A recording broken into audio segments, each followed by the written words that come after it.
किसी भी जीव के जीवन में जो भी सुख या दुख प्राप्त होता है, उसको मिलता है, उसमें उसका माध्यम कोई हो सकता है, लेकिन वो जो सुख और दुख उसको जो प्राप्त होता है वो उसी के अपने कर्मों के फल रहते हैं। किसी किसी किसी पूर्व जन्म के या किसी कई जन्म होते हैं, किसी जन्म के कर्मों के फल रहते हैं। ये हम नहीं कहते हैं, ये बहुत सारे ग्रंथ शास्त्र में लिखा हुआ है। सनातन धर्म के पुराण में, हिंदू धर्म के पुराण में लिखा हुआ है, और बहुत सारे हिंदी धार्मिक सीरियलों में दिखाया जाता है कि जो भी कर्म, जो भी फल प्राप्त होते हैं मनुष्यों के या किसी भी जीव को, वो उसी के अपने कर्मों के फल रहता है।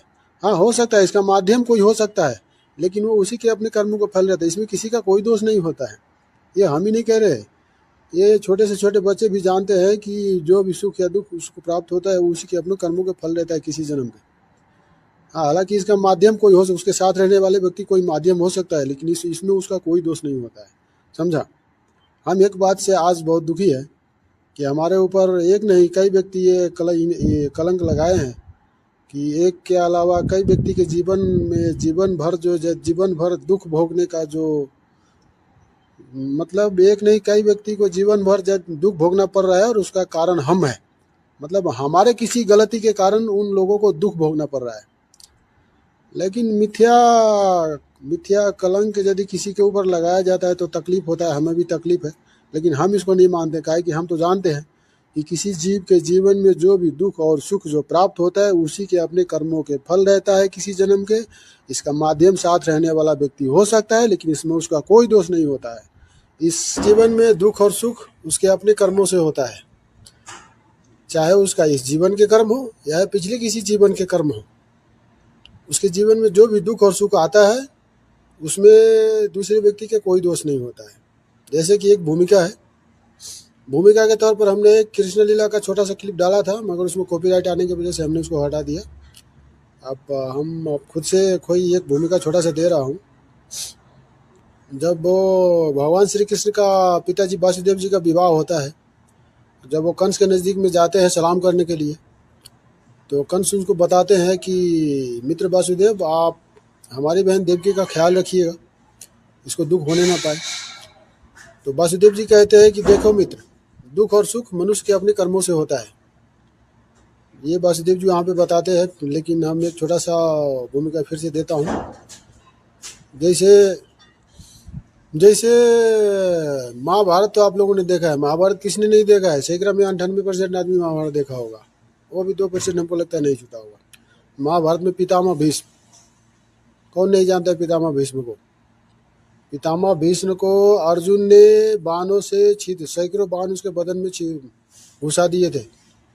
सैकड़ों बाण का वार करके पूरे बदन में बाण ही बाण कर दिए थे, बाण के सैया पर लेटे थे। तो आप लोगों को क्या लगता है, भगवान श्री कृष्ण को या अर्जुन को पितामह भीष्म से कोई दुश्मनी थी? कोई दुश्मनी नहीं थी।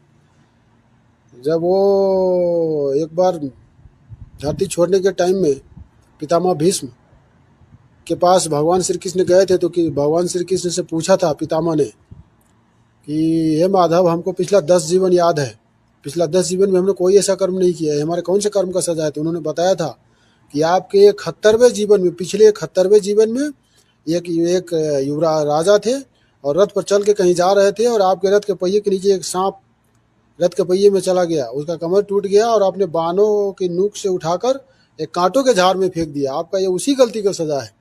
तो उसने पिछले किसी जीवन के कर्मों का सजा था, उसमें अर्जुन का कोई दोष नहीं था। प्रकृति ने और प्रारब्ध ने अर्जुन को माध्यम बनाया, ये बात सही है, लेकिन अर्जुन को या भगवान श्री कृष्ण किसी का उसमें कोई दोष नहीं है। यदि अर्जुन उसको बाणों से घायल नहीं करते तो उसको सजा मिलना था पितामह भीष्म को, किसी न किसी के द्वारा प्रकृति उसको सजा जरूर दिलाता, ये होता। तो किसी को जीवन में जो भी समस्या होता है उसमें उसके अपने का या किसी का कोई गलती नहीं होता है, साथ रहने वाला व्यक्ति माध्यम हो सकता है। जैसे राम अवतार की बात कर लीजिए, भगवान श्री राम को 14 वर्ष के लिए वन में जाना पड़ा, तो क्या कैकेयी से उसको दुश्मनी थी? सबसे प्रिय कैकेयी, सबसे ज़्यादा मान सम्मान उसको माता कैकेयी देता था, उसकी अपनी माता कौशल्या से भी ज़्यादा। लेकिन समय आने पर काल ने ऐसा चक्र, ऐसा प्रारब्ध के द्वारा ऐसा समय का बदलाव हुआ कि कैकेयी जी का वो मति थोड़ी बदल गई और उसको कैकेयी जी के द्वारा वनवास में जाना पड़ा। ये इसमें कैकेयी का कोई दोष नहीं, कैकेयी जी को माध्यम बनाया प्रारब्ध ने, उसमें कैकेयी का कोई दोष नहीं है। और राम भगवान भगवान श्री नारायण को धरती पर रामावतार होने से पहले वो देवलोक में ही वो मीटिंग हुआ था कि भगवान श्री विष्णु जी राम के रूप में धरती पर जाएंगे, कैसा कैसा कौन सी लीला कैसी कैसी करना है, वो देवलोक में ही मीटिंग हुआ था।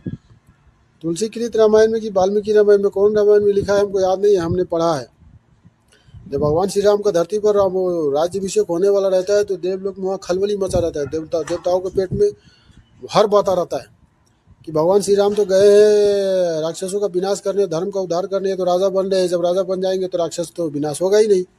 फिर देवलोक में मीटिंग हुआ, सारे देवता मिल के वो ब्रह्मा जी के पास गए कि ब्रह्मा जी मदद कीजिए। ब्रह्मा जी ने, ये तो बहुत लंबा है, हम शॉर्टकट में बता रहे हैं, ब्रह्मा जी सरस्वती जी के पास भेज दिए और सरस्वती जी कहते हैं कि चलिए ठीक है। तो उन्होंने तो ये कि किसी दूसरे वीडियो में बताऊंगा, हमने शॉर्टकट में भी बता रहा हूँ कि उन्होंने देवताओं के कहने पर सरस्वती जी आया और मंथरा का बुद्धि उलट पलट कर दिया, वो जाके कैकेयी का बुद्धि फेर दिया और उसके वजह से भगवान श्री राम चले गए वन में। उसमें कैकेयी जी का कोष नहीं, वो सिर्फ एक प्रारब्ध ने माध्यम बनाया। इसी तरह हमारा भी कहना है, हमारे घर परिवार में चाहे हमारे नातेदार रिश्तेदार में जिसको भी, चाहे सृष्टि में जिसको भी जो भी दुख सुख होता है, इसमें किसी का कोई दोष नहीं होता है। साथ रहने वाला व्यक्ति सिर्फ माध्यम हो सकते हैं, उसमें उसका कोई दोष नहीं हो सकता है।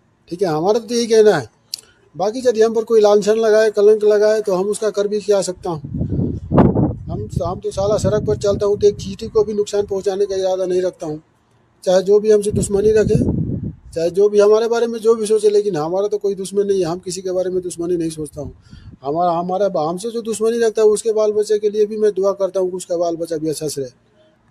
मित्रों बताइए, हमारे ऊपर कलंक एक नहीं कई व्यक्ति लगाए हैं कि तुम्हारे वजह से हमारे जीवन में दुखों का पहाड़ आ गया, जीवन भर हम दुख भोग रहे हैं।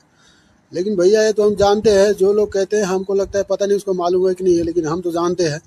और हम क्या जानते हैं, वो बहुत सारे पुराण में आप लोग देख सकते हैं, बच्चे से बच्चा भी जानते हैं, किसी भी जीव के जीवन में जो भी दुख और सुख प्राप्त होता है, जो भी कष्ट होता है, वो उसी के अपने किसी जन्मों के कर्मों का फल रहता है। इसमें किसी का कोई दोष नहीं होता है। बच्चे से बच्चा जानते सब, बहुत सारे धार्मिक सीरियलों में दिखाया जाता है, बहुत सारे सीरियलों में दिखाया जाता है। और इसके बाद में वो क्या कहते हैं, वो कई ग्रंथ शास्त्र में बताया गया, आप लोग जान सकते हैं, सभी जानते हैं, बच्चे बच्चे ज़्यादा बताने की ज़रूरत नहीं है, समझा। फिर भी हमारे ऊपर ये झूठा कलंक लगाया, इससे हम दुखी तो है, लेकिन हम दुखी होकर भी किसी का क्या कर सकता हूँ, किसी का क्या बिगाड़ सकता हूँ। अब भला हो उसका जिसने हम पर एक कलंक लगाया है, भगवान उसका भला करे, हमको किसी से कोई लेना देना नहीं है। हम कितना भी दुखी रहेंगे, कितना भी परेशान रहेंगे, किसी के लिए बद्दुआ श्राप नहीं निकालेंगे, ऐसा हमने सोचा है। अब इसका कारण हम अगली वीडियो में बताएंगे। अब जो लोग, कोई लोग कितना भी कलंक लगाए, अपयश लगाए, लेकिन वो जो मालिक है वो तो सब जानता है कि हमने क्या गलती किया। यदि हमने ऐसा कोई गलती किया होगा तो मालिक हमको देगा सजा, हम भोगने के लिए तैयार है। बाकी सबका भला हो।